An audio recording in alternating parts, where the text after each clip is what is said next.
क्या आपने कभी सुना है कि मनुष्य को अपने पिछले जन्म का कर्ज भी चुकाना पड़ता है? इस कहानी में हम जानेंगे कि कैसे एक बौद्ध भिक्षु और एक गुरु के बीच की एक गहरी बातचीत ने इस रहस्य को उजागर किया। यह कहानी हमें यह सिखाती है कि कैसे हमारे पिछले जन्म के कर्म हमारे वर्तमान जीवन को प्रभावित करते हैं और हमें उनसे छुटकारा पाने के लिए क्या करना चाहिए। आइए दोस्तों, इस गुप्त रहस्य और रहस्यमयी कहानी की यात्रा पर चलते हैं।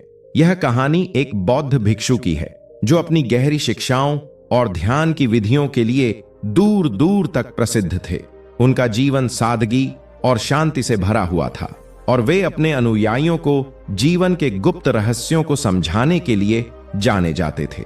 भिक्षु का नाम आनंद था। उन्होंने अपना पूरा जीवन ध्यान, शांति और करुणा के मार्ग पर बिताया, लेकिन उनके पास एक रहस्य भी था जो उन्हें जीवन और मृत्यु के चक्र के बारे में गहरी समझ देता था।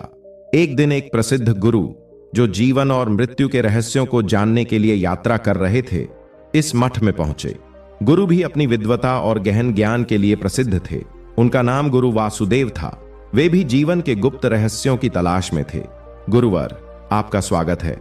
आपके आने से हमारा यह स्थान धन्य हो गया है। भिक्षु आनंद, मैंने आपके गहन ज्ञान और ध्यान की गहराई के बारे में सुना है। मैं आपके साथ जीवन और मृत्यु के चक्र के रहस्यों पर चर्चा करना चाहता हूं। भिक्षु आनंद और गुरु वासुदेव एक विशाल वृक्ष के नीचे बैठ गए। वहां दोनों ने जीवन के गुप्त रहस्यों और कर्म के चक्र के बारे में चर्चा शुरू की। भिक्षु आनंद, क्या यह सच है कि मनुष्य को अपने पिछले जन्म के कर्मों का कर्ज भी चुकाना पड़ता है?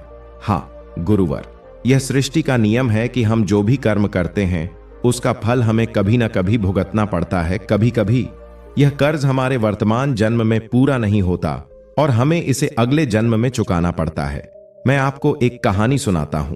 एक राजा था जो बहुत ही पराक्रमी और न्यायप्रिय था, लेकिन उसके जीवन में अजीब अजीब घटनाएं घटित होती थीं, जिनका कोई स्पष्ट कारण नहीं होता था। राजा ने एक दिन अपने गुरु से पूछा कि ऐसा क्यों हो रहा है। गुरु ने कहा कि यह उसके पिछले जन्म के अधूरे कर्मों का कर्ज है जिसे वह इस जन्म में चुका रहा है। गुरु ने राजा को बताया कि हर कर्म का फल निश्चित है। यदि हम इस जीवन में अपने कर्ज को नहीं चुका पाते तो यह कर्ज अगले जन्म में हमारे साथ आता है। राजन, तुम्हारे जीवन में जो भी कष्ट और पीड़ा है वह तुम्हारे पिछले जन्म के कर्मों का परिणाम है, लेकिन ध्यान रहे तुम अपने अच्छे कर्मों से इसे संतुलित कर सकते हो। राजा ने यह समझ लिया कि उसे अपने कर्मों को सुधारना होगा और अपने जीवन को एक नई दिशा में ले जाना होगा। उसने ध्यान और सेवा के माध्यम से अपने कर्मों को सुधारना शुरू किया। बेटा आनंद, यह कहानी सचमुच गहरी है। तो क्या हम अपने वर्तमान कर्मों से अपने पिछले जन्म के कर्ज को चुका सकते हैं? हाँ गुरुवर, हमारे वर्तमान कर्म ही हमें अपने कर्ज को चुकाने का अवसर देते हैं। ध्यान, सेवा और अच्छे कर्म ही हमारे जीवन को संतुलित कर सकते हैं, लेकिन इसके लिए हमें अपने मन को शांत करना होगा और अपने विचारों को नियंत्रित करना होगा। ध्यान ही वह माध्यम है जिसके द्वारा हम अपने कर्मों को समझ सकते हैं और अपने मन को शुद्ध कर सकते हैं। ध्यान से हमें अपने जीवन का सही मार्ग मिलता है। गुरु वासुदेव ने भिक्षु आनंद की शिक्षाओं को गहराई से अपनाया। उन्होंने महसूस किया कि उनके जीवन में भी कई ऐसी घटनाएं हुई थीं जो उनके पिछले जन्म के कर्मों का परिणाम थीं। उन्होंने ध्यान के माध्यम से अपने मन को शांत करना शुरू किया। अब मैं समझता हूं कि हमारे कर्म ही हमारे जीवन की दिशा तय करते हैं। मुझे अपने कर्ज को चुकाने के लिए ध्यान और अच्छे कर्मों का सहारा लेना होगा। गुरु वासुदेव और भिक्षु आनंद ने अपने अनुभवों और ज्ञान को साझा करने के लिए अपने शिष्यों को शिक्षा देना शुरू किया।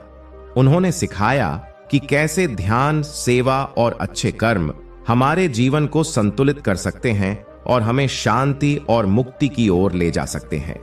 जीवन में अच्छे कर्म ही हमें शांति और संतोष दिला सकते हैं। हमें अपने कर्मों के प्रति हमेशा सजग रहना चाहिए। हम अपने कर्मों के द्वारा अपने कर्ज को चुका सकते हैं, लेकिन इसके लिए हमें ध्यान और सेवा का मार्ग अपनाना होगा। भिक्षु आनंद और गुरु वासुदेव की यह कहानी हमें सिखाती है कि हमारे कर्म और पिछले जन्म के कर्ज हमारे जीवन को कैसे प्रभावित कर सकते हैं। यदि हम अपने जीवन में ध्यान और सेवा को अपनाएं तो हम अपने जीवन में शांति और संतोष पा सकते हैं। अगर आपको यह कहानी प्रेरणादायक लगी हो तो इसे लाइक और शेयर करें, और ऐसी ही और प्रेरक कहानियों के लिए हमारे चैनल को सब्सक्राइब करना न भूलें। धन्यवाद।